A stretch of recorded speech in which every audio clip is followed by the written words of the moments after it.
साहब, अर्शदीप सिंह की बहुत बात हो रही है कि इंजमाम उल हक साहब ने कहा कि उन्होंने बॉल टैंपरिंग की है, ये इस मुतालिक वो गुफ्तगू कर रहे हैं, तो किसमें कितनी हकीकत है?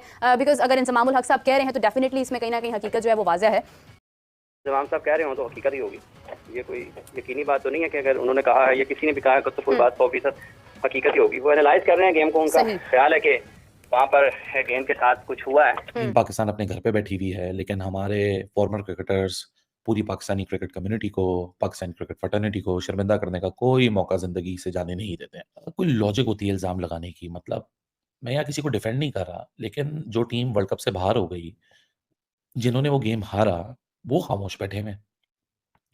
इसको कहते हैं बेगानी शादी में अब्दुल्ला दीवाना। ये जो इंजमामुल हक ने चबल मारी है ना, कहता है कि जी अंपायर को आंखें खुली रखनी चाहिए, इंडिया बॉल में बॉल टेम्परिंग करता है, वरना अर्शदीप सिंह जैसा एवरेज बॉलर इतनी अच्छी बॉलिंग कर ही नहीं सकता।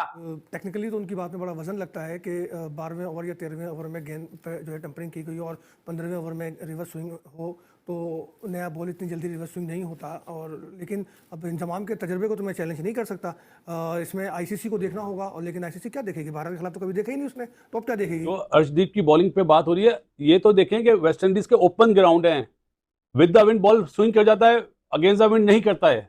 With the wind Tej ball आता है, अगेंस्ट द विंड स्लो आता है, तो वहां पे बॉलर वेरिएशन से बॉल करता है। अल्लाह की शान देखें, इंजमामुल हक, लाहौर बादशाह वाले इंजमामुल हक या मैरियट वाले इंजमामुल हक, वो कह रहे हैं अर्शदीप की बॉल बड़ी स्विंग कर रही थी। वो कह रहे हैं कुछ बॉल के साथ किया गया है। वो कह रहे हैं कि आईसीसी इंडिया से डरता है। वो कह रहे हैं आईसीसी कोई एक्शन नहीं लेगा। Salim Malik the proven one, the guiltiest one.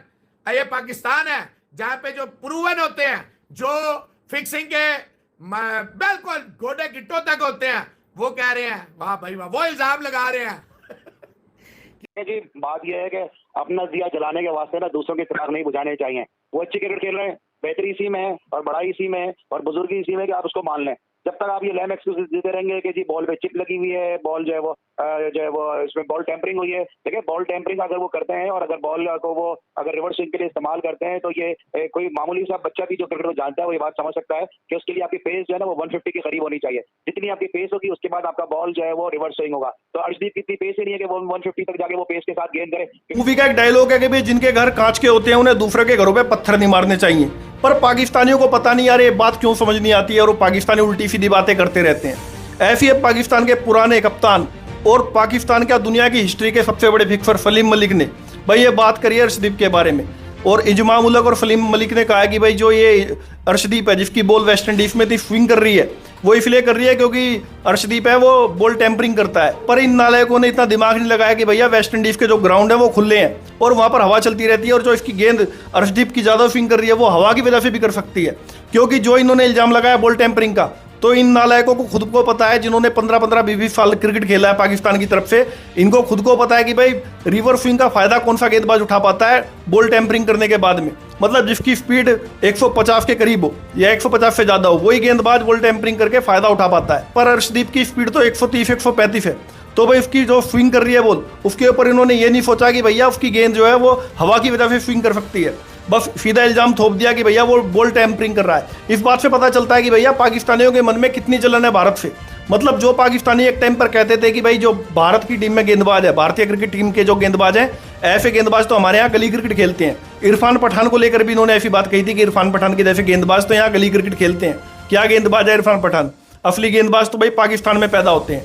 पर आज जो पाकिस्तान के गेंदबाज जगह जगह अपनी धुनाई करवा रहे हैं, मतलब छोटे छोटे देशों की टीम से मार खा रहे हैं, और भारतीय गेंदबाजी जो भारत की आज स्ट्रेंथ बन चुकी है, मतलब एक टाइम पे भारतीय टीम की स्ट्रेंथ थी बल्लेबाजी, पर आज भारतीय टीम की स्ट्रेंथ गेंदबाजी भी बन चुकी है। इस बात से पाकिस्तानियों को बड़ी जलन हो रही है। और ये सलीम मलिक, जिसके ऊपर खुद ऑस्ट्रेलिया के पुराने गेंदबाज शेन वॉर्न ने भाई इल्जाम लगाए थे कि ये जो है ये एक नंबर का फिक्सर आदमी है। मतलब ये मेरे रूम में गया था 1994 में, जो ऑस्ट्रेलिया की टीम पाकिस्तान में सीरीज खेलने पहुंची थी, तब ये सलीम मलिक शेन वॉर्न के रूम में जाता है और शेन वॉर्न से कहता है कि भैया मैच हार जाओ, मतलब अगर तुम मैच जीत गए हमसे तो ये जो पाकिस्तान की हमारी गुस्से वाली आवाम है ये हमारे घरों में आग लगा देगी, तो यार तुम मैच हार जाओ और इसके बदले में तुम हमसे $2,76,000 ले लो। मतलब $2,76,000 आज के टाइम पर है भैया करीब करीब 2 करोड़ रुपया। 2 करोड़ रुपया इसने ऑफर किया था शेन वॉर्न को मैच हारने के लिए। और इस बात का खुलासा शेन वॉर्न ने अपनी डॉक्यूमेंट्री में भी किया था और बताया था कि भाई कैसे कैसे करके मेरे रूम में गया था सलीम मलिक। इसके बाद में इसके ऊपर भाई जांच इंक्वायरी बैठी और सन 2000 में से पाकिस्तान की कोर्ट से भाई सजा सुनाई गई कि ये हमेशा के लिए पाकिस्तानी बोर्ड से बैन है। मतलब ये कभी भी अंतर्राष्ट्रीय या किसी भी प्रकार का क्रिकेट नहीं खेलेगा। और ये दुनिया का पहला ऐसा खिलाड़ी बना था जिसके ऊपर आजीवन प्रतिबंध लगा था क्रिकेट से। और पाकिस्तानियों को कहा जाता है कि भाई जो पाकिस्तानी है वो यार गलत आदमी को बस दिखाने के लिए सजा देते हैं, उसके लिए असली सजा नहीं देते। मन में तो उसकी तारीफ करते हैं कि भैया तूने बहुत अच्छा काम किया। वैसे ही पाकिस्तान ने इसके ऊपर से 2008 में सारे इल्जाम माफ कर दिए थे, पर तब तक भाई बहुत देर हो गई थी और ये बुढ़ा हो चुका था। और आज तो यार ये इतना बुढ़ा हो गया कि भाई इसके दिमाग ने काम करना बंद कर दिया है। साथ ही इमाम उलक के दिमाग ने भी काम करना बंद कर दिया और वो भाई ऐसे ऐसे इल्जाम लगा रहे हैं। यहाँ तक कि इमाम उलक, वसीम अकरम, इन सबके ऊपर 2000 में भाई फिक्सिंग के आरोप लगे थे, पर इनके खिलाफ कोई भाई सबूत नहीं मिले या पाकिस्तानी बोर्ड ने भाई ढूंढे नहीं, जिसकी वजह से इन्हें किसी प्रकार की सजा नहीं मिली।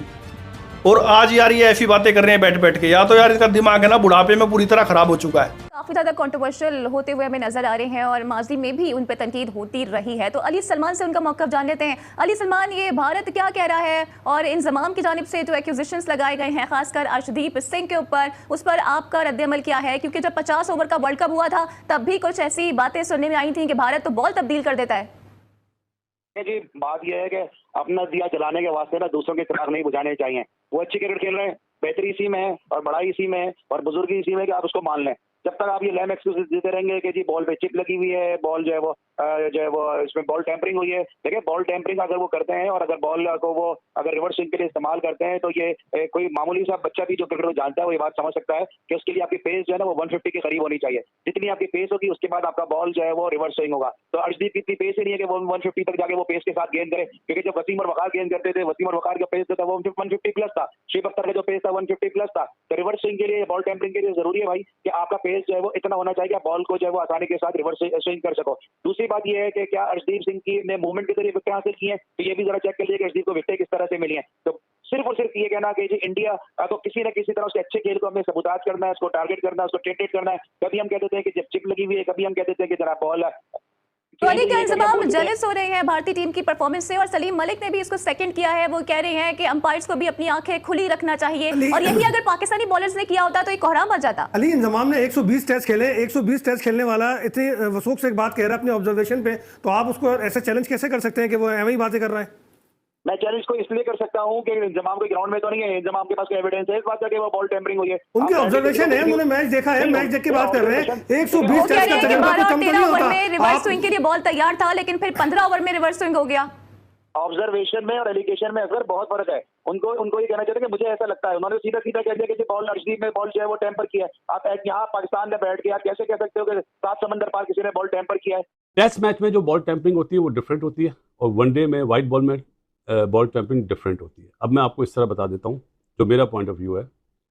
टेस्ट मैच में आपको पता है 3-3 स्लिप लगी होती हैं और जब जहाँ पे बॉल टेम्परिंग होकर बॉल रिवर्स होता है ना, तो वहाँ पे बैट्समैन LBW ज़्यादा होता है और कॉट बिहाइंड ज़्यादा होता है, स्लिप में ज़्यादा आउट होता है। क्योंकि कंडीशनल स्विंग जो होती है ना, जैसे आपने बॉल, अभी बॉल है नहीं मेरे पास, शाइन इधर है तो बॉल अंदर आएगा और अगर शाइन इधर है तो बॉल बाहर निकलेगा। ये एक नेचर है कोकोबुरा बॉल की या ड्यूक की बॉल की।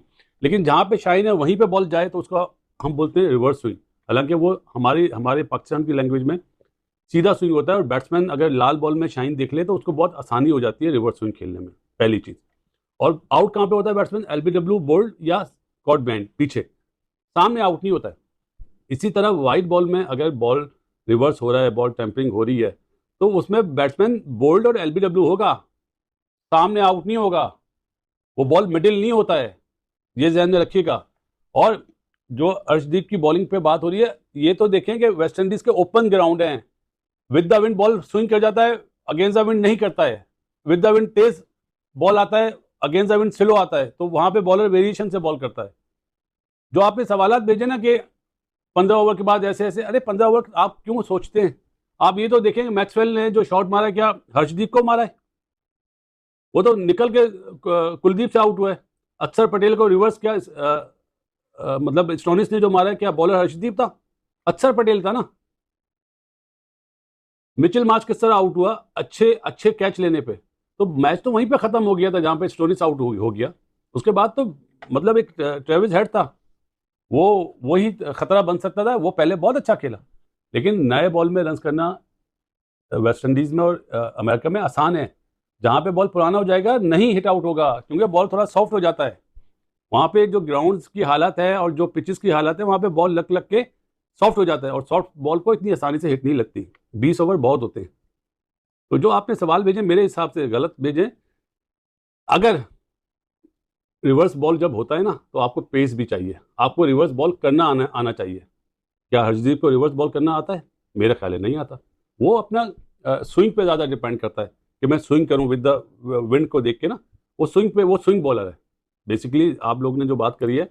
और उसकी पेस कितनी होगी? क्या 150 है, 145 है? नहीं है। तो बेकार बातें आप लोग के, बेकार सवाल आते हैं। मेरा ख्याल है, मेरी नज़र में तो ये नहीं है कि बॉल रिवर्स तो हुआ ही नहीं है बॉल।